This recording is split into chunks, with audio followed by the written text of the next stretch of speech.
2023च्या पावसाळ्यात बिजरीपाटी गावात शकुंतलाताईंच्या पाड्यावर 30 शेळ्या आजाराने मरण पावल्या. त्याने या गरीब दुर्गम गावात हाहाकार उडाला. यावर उपाय करणे गरजेचे होते. येथील उमेद गटातील महिला शकुंतला वनसिंग वसावे यांनी हे चित्र बदलायचे ठरवले. त्यांनी स्टेट बँक RCT नंदुरबार येथे ऑगस्ट 2023मध्ये शेळी पालनाचे प्रशिक्षण घेतले. शास्त्रीय पद्धतीने शेळ्यांचे संगोपन, त्यांचे वेध, गोठा आणि चारा व्यवस्थापन, प्रथमोपचार याचा त्यांनी तेथे अभ्यास केला. तसेच प्रत्यक्ष फील्ड व्हिजिटमधून त्याची प्रात्यक्षिके देखील पाहिली. यानंतर त्यांनी बिजरीपाटी गावात परत आल्यावर आपल्या बचत गटातील महिलांसोबत एक नवीन सुरुवात केली. माझे नाव शकुंतला वनसिंग वसावे. मी RCT ट्रेनिंग घेऊन आले. मी तुम्हाला शेळीबद्दल ट्रेनिंग घेतलं ते थोडक्यात सांगते. आपला तो हायड्रोपोनिक चारा आहे तो पावसामध्ये तर हिरवा चारा भेटतो, पण तो घरच्या घरी उपाय करायचा त्याला आपण स्वतः तयार करू शकतो. त्या बोकडी रक्षक बनल्या. चारा व्यवस्थापन, कडबाकुट्टी यंत्रातून चारा कापणे, उन्हाळ्यासाठी हायड्रोपोनिक्स तंत्राने घरच्या घरी मक्याचा चारा उगवणे ही कामे त्या करू लागल्या.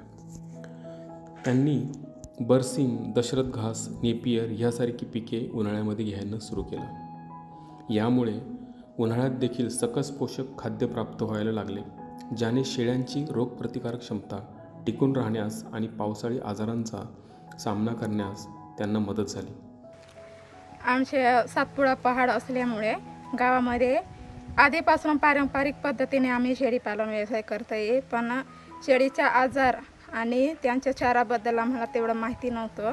आमच्या गावात शकुंतलाताई RCT म्हणून 10 दिवस प्रशिक्षण करून आल्यावर त्यांनी प्रथम गावात उपचार केला आहे.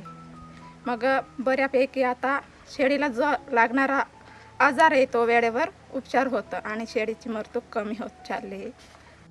शकुंतलाताईंनी स्वतः आणि इतरांसाठी 20 मचान पद्धतीचे गोठे बांधून घेतलेले आहेत. यामुळे शेळ्यांना चिखल्या वगैरे आजार होत नाहीत. शकुंतलाताई स्वतः प्रथमोपचार आणि लसीकरणाची कामे देखील करतात. त्यांना गावात बोकडी रक्षक म्हटले जाते. त्या आसपासच्या आठवडी बाजारात चाटण वीट, चारा पिकांची बियाणे याची विक्री करतात. नमस्कार, माझे नाव शकुंतला वनसिंग वसावे, गाव बिजरीपाटी.